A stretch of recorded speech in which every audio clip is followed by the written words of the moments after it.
Hello, everyone. So, following the fallout with on the interview that the national leader of the Nigeria Democratic Congress, Senator Serake Dixon, put out, there've been a lot of, sort of like spirit being down from quite a number of citizens. Let me just look at this one, and that's the very what I want to take on. He says Serake Dixon's interview last night poisoned something in this campaign. We all know it. Let's hope this has survived the long road to January 2027. And this is from an ex handle formerly known as Twitter at Dr. Clandestine. Then someone said that, and then Omadi, I am I am 10-7 or something like that, says Senator Sirake Dixon inadvertently caused severe damage to the enthusiasm of those who joined the party because of Peter Obi. So many thoughts have run through my head since the interview. Peter Obi needs our prayers.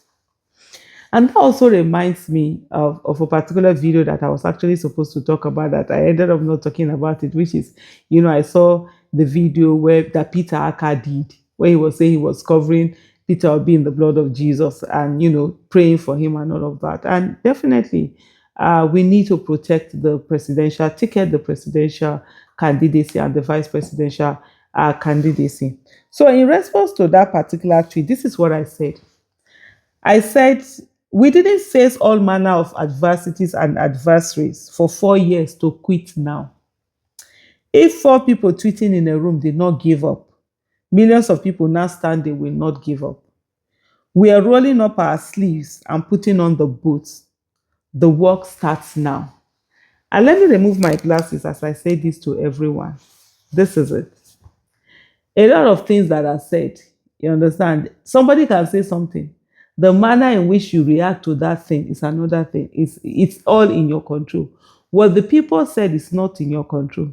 The interview that was granted yesterday, that was not in anybody's control other than the person who granted the interview. And it is for the person to grant the interview the way and manner they want to grant the interview. They've done that. But you see what they do not have control over. It's control over your hope. It's control over your mindset. It's control over your capacity to believe and control over the work that you put in. One of the things that I say to people all the time is that I never focus on results. Result is the last thing I focus on. I don't. What I focus on is effort. And that is there because the effort is in your control. The result is not in your control. You and I today have how many months? We have 7 months to election. And I can tell you something. In 2022, when many people felt that, oh no, you can't go to a new party and go and do something, it's no longer like that in 2026. People know that you can actually go to a new party and do something because Mr. Peter Obi did it. So this is the time for us all to stand up, roll up our sleeves, pull up our trousers and put on our boots and get our hands dirty. Is it going to be an easy work? No, absolutely not. Is it going to be more difficult? Yes, it is. And for everyone, if you stand and you hold your guard, you hold your place, nobody else can displace you from it. Nobody else is going to take away that support base that you would have created for Mr. Peter Obi. And so that is what every one of us we need to do. That is what we have to put in and put on ground and keep going with it. So, like I said, I've always said, and I'll continue to say, giving up is never and can never be an option. This is the time for us to begin to put in the work. We've seen what is on ground. And one thing that you all have to know that I believe in, and I stay by that, is that when people show me who they are, I believe them. I don't make excuses for them. And then what then do you need to do? Is to ensure that you're mitigating whatever it is that is going to affect that goal that you're aiming for. We have a goal, and not just to win the 2027 presidential election. That goal definitely is also for the presidential candidate and the vice presidential candidate to become president-elect and vice president-elect, and for them to be sworn into office and get into villa. And so, with all of that on ground, we need to stand up, man up, and keep going. Don't defeat yourself. Don't bring yourself down. Yeah, well, everybody that needs to say that have their mouth to say something, they have it. But let's focus on that big picture that is in front of us and continue to take it on. And how do you do this? You can begin to get in people.